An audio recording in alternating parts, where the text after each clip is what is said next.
Kitab 2 Samuel.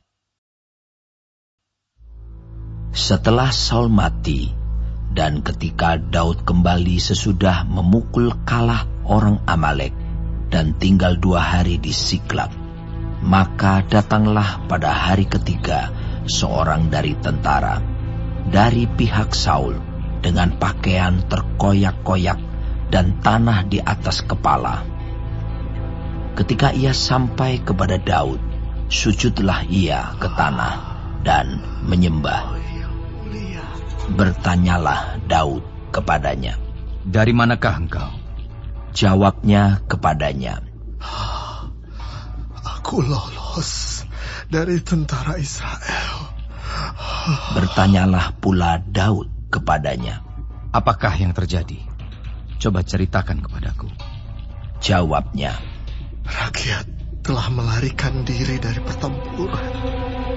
Bukan saja banyak dari rakyat yang gugur dan mati, tetapi Saul dan Yonatan anaknya juga sudah mati."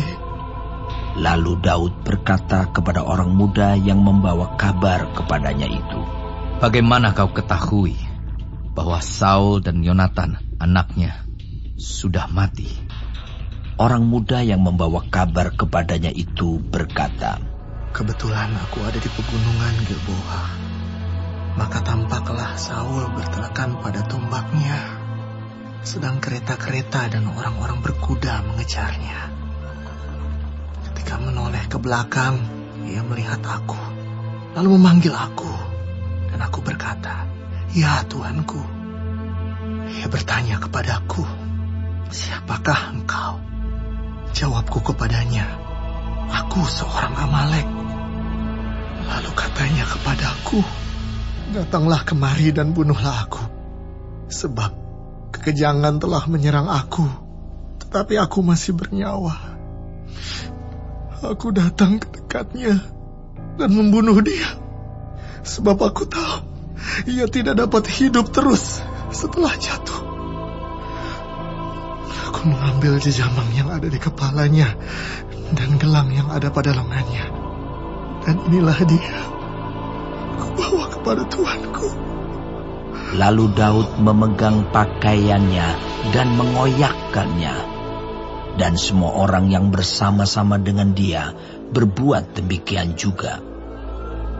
Dan mereka meratap, menangis, dan berpuasa sampai matahari terbenam karena Saul, karena Yonatan anaknya, karena umat Tuhan, dan karena kaum Israel, sebab mereka telah gugur oleh pedang. Kemudian bertanyalah Daud kepada orang muda yang membawa kabar itu kepadanya, 'Asalmu dari mana?' Jawabnya, 'Aku ini anak perantau, orang Amalek.' Kemudian berkatalah Daud kepadanya, 'Bagaimana? Tidakkah engkau segan mengangkat tanganmu, memusnahkan orang yang diurapi Tuhan?' Lalu Daud memanggil salah seorang dari anak buahnya dan berkata, 'Kemari, paranglah dia.' Orang itu memarangnya sehingga mati. Dan Daud berkata kepadanya, 'Kau tanggung sendiri darahmu, sebab mulutmu lah yang menjadi saksi menentang engkau, karena berkata, Aku telah membunuh orang yang diurapi Tuhan.' Daud menyanyikan nyanyian ratapan ini karena Saul dan Yonatan anaknya. Dan ia memberi perintah untuk mengajarkan nyanyian ini kepada Bani Yehuda. Itu ada tertulis dalam kitab orang jujur. Kepermayanmu, hai Israel, mati terbunuh di bukit-bukitmu. Betapa gugur para pahlawan.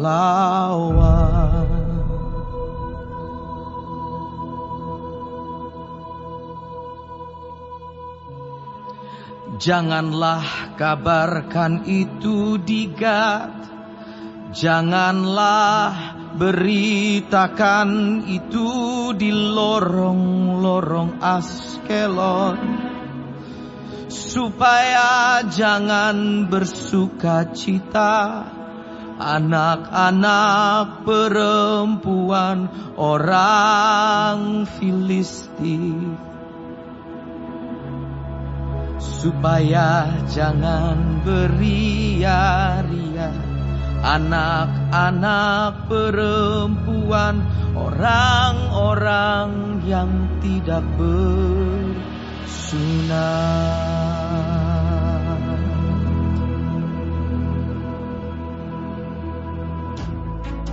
Hai gunung-gunung di Gilboa, jangan ada embun, jangan ada hujan di atas kamu. Hai padang-padang pembawa kematian, sebab di sanalah perisai para pahlawan dilumuri. Perisai Saul yang tidak diurapi dengan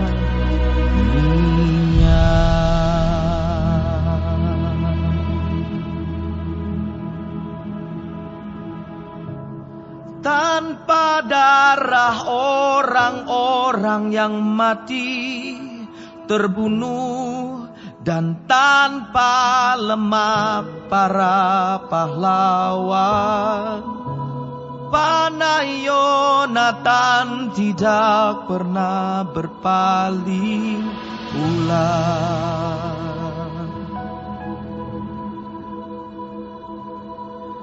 Dan pedang Saul tidak kembali dengan hampa.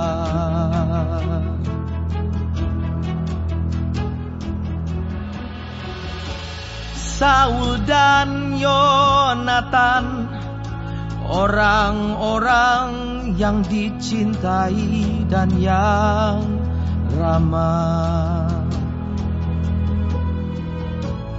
dalam hidup dan matinya tidak terpisah.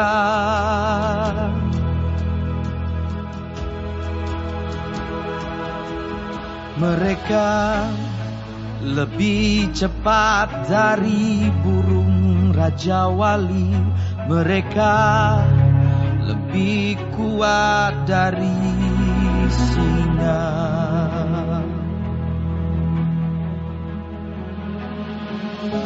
Hai anak-anak perempuan Israel, menangislah karena Saul yang mendandani kamu dengan pakaian mewah dari kain kirmisi, yang menyematkan perhiasan emas pada pakaianmu.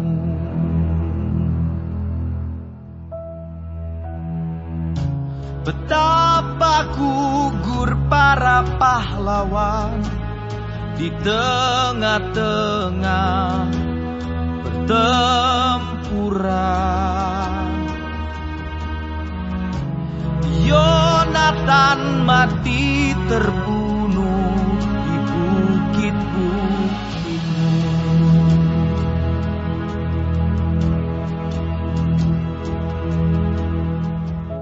Merasa susah aku karena engkau, saudaraku Yonatan. Engkau sangat ramah kepadaku, bagiku cintamu lebih ajaib daripada cinta perempuan.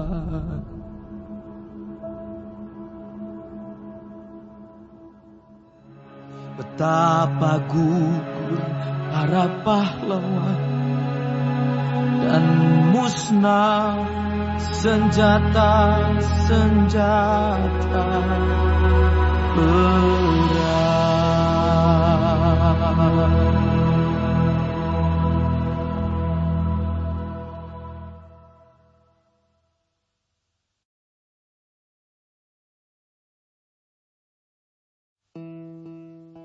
Kemudian bertanyalah Daud kepada Tuhan, katanya, apakah aku harus pergi ke salah satu kota di Yehuda? Firman Tuhan kepadanya, pergilah. Lalu kata Daud, kemana aku pergi? Firman-Nya, ke Hebron. Lalu pergilah Daud ke sana dengan kedua istrinya, Ahinoam, perempuan Yisrael, dan Abigail, bekas istri Nabal, orang Karmel itu. Juga Daud membawa serta orang-orangnya yang mengiringinya, masing-masing dengan rumah tangganya, dan menetaplah mereka di kota-kota Hebron. Kemudian datanglah orang-orang Yehuda, lalu mengurapi Daud di sana menjadi raja atas kaum Yehuda.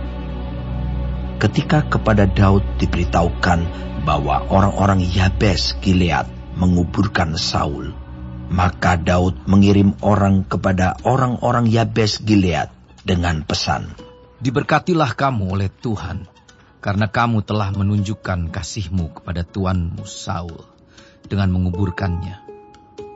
Oleh sebab itu, Tuhan kiranya menunjukkan kasih dan setianya kepadamu.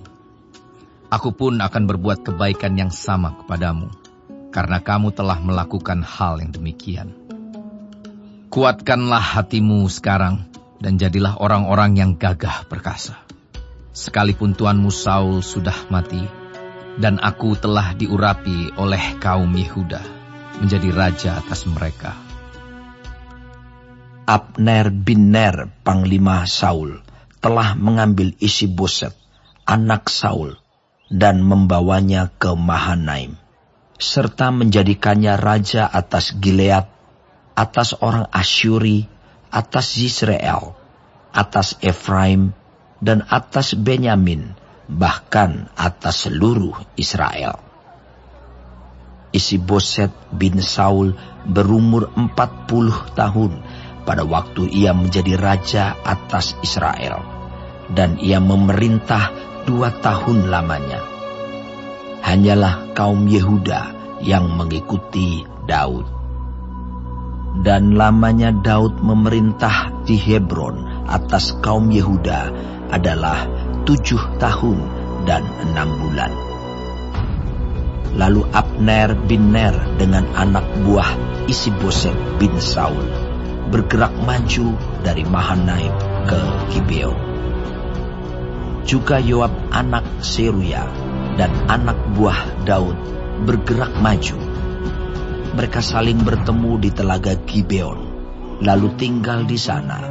Pihak yang satu di tepi telaga sebelah sini, dan pihak yang lain di tepi telaga sebelah sana. Berkatalah Abner kepada Yoab, biarlah orang-orang muda tampil dan mengadakan pertandingan di depan kita. Jawab Yoab, Baik. lalu tampillah mereka dan berjalan lewat dengan dihitung 12 orang dari suku Benyamin, dari Isi-Boset, anak Saul, dan 12 orang dari anak buah Daud. Kemudian mereka masing-masing menangkap kepala lawannya dan menikamkan pedangnya ke lambung lawannya, sehingga rebahlah mereka bersama-sama. Sebab itu tempat itu disebutkan orang Helkat Hazurim, letaknya dekat Gibeon. Pada hari itu pertempuran sangat hebat, dan Abner serta orang-orang Israel terpukul kalah oleh anak buah Daud. Ketiga anak laki-laki Seruya, yakni Yoab, Abisai, dan Asael ada di sana. Asael cepat larinya seperti kijang di padang. Asahel mengejar Abner dan tidak menyimpang ke kanan atau ke kiri dalam membuntutinya. Lalu Abner berpaling ke belakang dan bertanya, "Engkaukah itu Asahel?" Jawabnya, "Ya, aku." Kemudian berkatalah Abner kepadanya, "Menyimpanglah ke kiri atau ke kanan. Tangkaplah salah seorang dari orang-orang muda itu dan ambillah senjatanya." Tetapi Asahel tidak mau berhenti membuntuti Abner. Berkatalah sekali lagi Abner kepada Asahel, "Berhentilah membuntuti aku. Apa aku harus memukul engkau sampai jatuh? Bagaimana aku dapat memandang muka Yoab, abangmu itu?" Tetapi Asahel menolak berhenti. Lalu Abner menusuk ke belakang ke perut Asahel dengan tombaknya, sehingga tombak itu menembus belakangnya. Dan rebahlah ia di sana dan mati di tempat itu juga. Semua orang yang datang ke tempat Asahel rebah dan mati itu berhenti di sana. Tetapi Yoab dan Abisai mengejar Abner. Ketika matahari masuk dan mereka sampai ke dekat Bukit Ama yang ada di sebelah timur Giah, ke arah padang gurun Gibeon, berhimpunlah Bani Benyamin di belakang Abner menjadi satu gabungan dan bersiap-siap di puncak sebuah bukit. Berserulah Abner kepada Yoab, "Haruskah pedang makan terus-menerus? Tidak tahukah engkau bahwa kepahitan datang pada akhirnya? Berapa lama lagi engkau tidak mau mengatakan kepada rakyat itu supaya mereka berhenti memburu saudara-saudaranya?" Jawab Yoab, "Demi Allah yang hidup, sekiranya engkau berbicara tadi, maka tentulah sudah dari tadi pagi rakyat menarik diri dari memburu saudara-saudaranya." Lalu Yoab meniup sangkakala dan seluruh rakyat berhenti. Mereka tidak lagi mengejar orang Israel dan tidak berperang lagi. Semalam-malaman Abner dan orang-orangnya berjalan melalui Araba Yordan, menyeberangi sungai Yordan, berjalan terus hampir sepanjang siang, lalu sampai ke Mahanaim. Ketika Yoab berhenti memburu Abner dan menghimpunkan seluruh rakyat, ternyata 19 orang dari anak buah Daud hilang termasuk Asahel. Tetapi anak buah Daud menewaskan dari suku Benyamin, dari orang-orang Abner, 360 orang. Mereka mengangkat mayat Asahel dan menguburkannya di dalam kubur ayahnya yang di Betlehem. Kemudian berjalanlah Yoab dan orang-orangnya semalam-malaman itu dan sampai ke Hebron ketika hari sudah